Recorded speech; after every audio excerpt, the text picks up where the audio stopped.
When most people think of beautiful anime, they think about movement, fluid animation, explosive sakuga, frames that melt into each other like water. The kind of shows that make you pause mid-episode and go, damn! And yeah, animation matters. Of course it does. It's what makes anime. But what if I told you that's not actually what makes something feel beautiful? Because the truth is, most of the time it's not the animation that is impressing you. It's the way the scene is built, the way colors are used, how light moves through a room, the angle of a frame, the little tricks that give a still image motion. I didn't realize that until I started watching the Apothecary Diaries. Every week, I thought the same thing. This show is gorgeous. Not in a flashy way, not in a high budget kind of way, but in a way that still looks better than half the anime airing right now. So I started to wonder, if it's not the animation, then...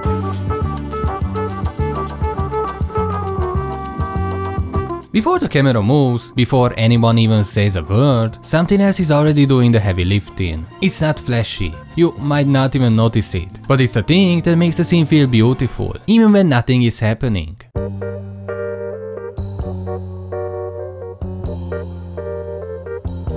Take this scene from Mao Mao's old home. It's just her and Lumen in this small house, but if you look around, there is a lot going on. The shelves are packed with ceramic jars, herbs hang from the ceiling, a fire burns low in a clay stove tucked against the wall. There is so much detail for something we only see a few times. And the cool thing about it is that it also tells us what kind of people they are. We don't know much about Lumen. The anime never really discusses him beyond how he connects to Mao Mao or Lacan. But just looking at his house shows us how precise he is, how obsessive with medicine he must be just by the way everything is arranged. As I said, the scene itself never tells us any of this, and that's because it doesn't need to. The environment already did that. And that's what the Apothecary Diaries does so well. Every space tells a story, what's called environmental storytelling. It's when the setting speaks before the characters do. And once you start seeing it, it completely changes how you watch a show. That is what good art direction feels like. It doesn't scream look at me, it just fills in the gaps. It tells you what kind of place this is and what kind of people live there. And you only start to notice it once it's gone.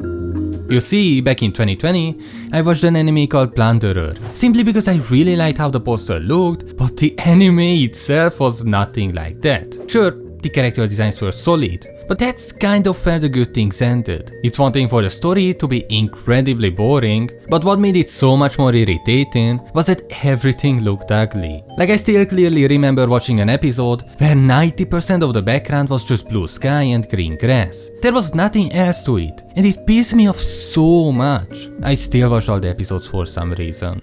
Don't question me. But in the Apothecary Diaries, everything feels placed with intention. There is depth in the walls, texture in the props, soft asymmetry in the way the sets are built. Rooms aren't perfect boxes, they feel like they existed before the scene started and will still be there after it ends. Even Studio Ghibli understands this at its core. Look at Spirited Away. One of my favorite scenes that showcases this really well is the bathhouse. The place itself feels alive and tells a story on its own before we even know anything. You see this same philosophy in a totally different way in Bocchi the Rock. It's set in real life Shimokitazawa, and sometimes the backgrounds look almost like photos, like the show is dropping their inner world into ours. And it still works. But what's cool is how these anxious, cartoonish characters still feel like they belong there. Somehow they don't lash with the real world. That grounded, realistic setting doesn't take away from their chaos. It actually makes it feel more real. That's what I find so cool about background art in general. It adds so much to the anime,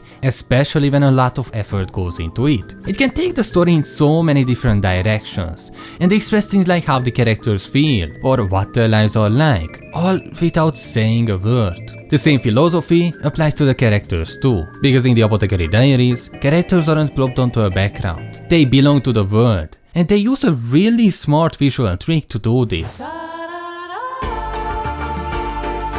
Most anime characters wear the same outfit from episode 1 to the finale. Usually, the reason behind it is simply because it takes a lot of time, but also a lot of money. Back in the day, I feel like it was pretty common to see a character having the same outfit for hundreds of episodes. Like as a kid, one of my favorite characters was Sesshomaru, but I don't remember ever seeing him wear anything different from his usual clothes. Nowadays, that is completely different, especially when it comes to anime with bigger budgets. it became a huge part of it to see characters in so many different styles of outfits. The Apothecary Diaries does that really well. I love seeing just how Mao Mao changes in terms of clothing, and it goes even beyond that. Her hair changes, her makeup. Sometimes she has to wear certain accessories that were definitely not her choice. It makes her feel like a real person that dresses up every morning, and that attention to detail stretches out to a lot of characters. Like we see Jinshi wear different kind of clothes depending on where he is. Gyokuyo changed her outfit too a few times. They especially showed that off really well when she was pregnant again and had to wear something different.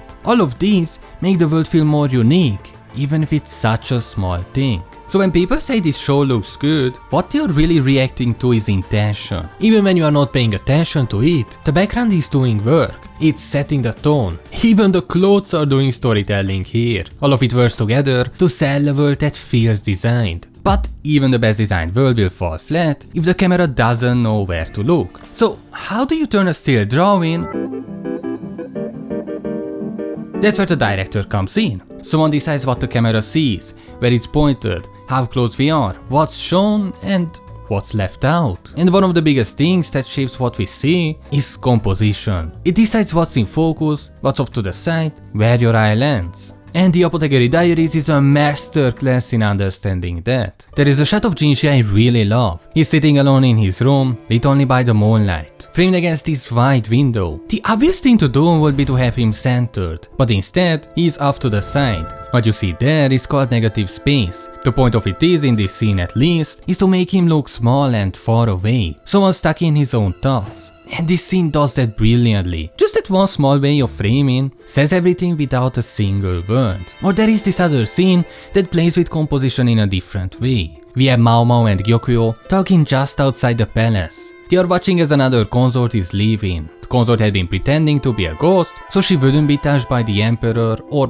bowed out by someone else. She was doing that because she was waiting for her true love to buy her out, which does happen at the end of the episode. Now, this shot of them watching is really cool, because we see Gyokuyo slip up a beat and admit she's jealous of that. Composition-wise, the shot does a beautiful job by constantly keeping a distance. I especially love this frame where the pillars make them feel boxed in, like they are in a prison. Maybe I'm reading too much into it, but I think it's intentional. It shows what she's feeling, but can't say out loud. That's what good composition does. It's the entire visual language of the Monogatari series. That show is famous for its avant-garde direction. Vast, empty spaces that feel more like design blueprints than real rooms, framed in the absolute corner of the screen. The camera will cut to a screen of a solid color with a single word on it instead of showing a reaction. It uses composition as the primary way of telling its story, forcing you to feel the character's isolation or internal state through the framing alone. This anime in particular is what I think inspired most modern shows, and why composition has evolved so much in the past 10 years.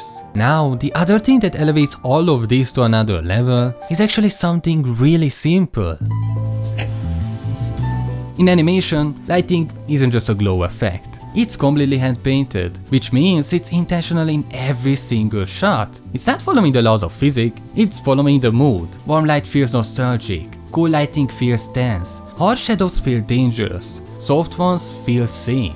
The Apothecary Diaries doesn't overdo this, it's subtle. A lot of scenes are lit like quiet paintings. Candlelight flicker just enough to catch on someone's cheek. Sunlight filters through a paper screen. Sometimes the light barely touches them, like they haven't made up their mind. One of the most elegant tools here is called rim light. You've seen it before. It's a soft line of light that outlines a character's silhouette, especially around their hair or shoulders. It's not there to light the face, it's there to separate the characters from the background, to give a sense of depth. And when it's used right, it makes a 2D drawing feel like it's standing in a 3D space. Kyoto Animation are absolute masters of this, and Violet Evergarden is a perfect showcase. Almost every single frame of that show is lit with a cinematic, emotional quality. The way light catches on Violet's metallic hands, the soft glow of a sunset, the warm light from a lamp in a dark room. It all works together to create this breathtaking, almost impossibly beautiful and melancholic mood. It's a show where the lighting is just as much of a main character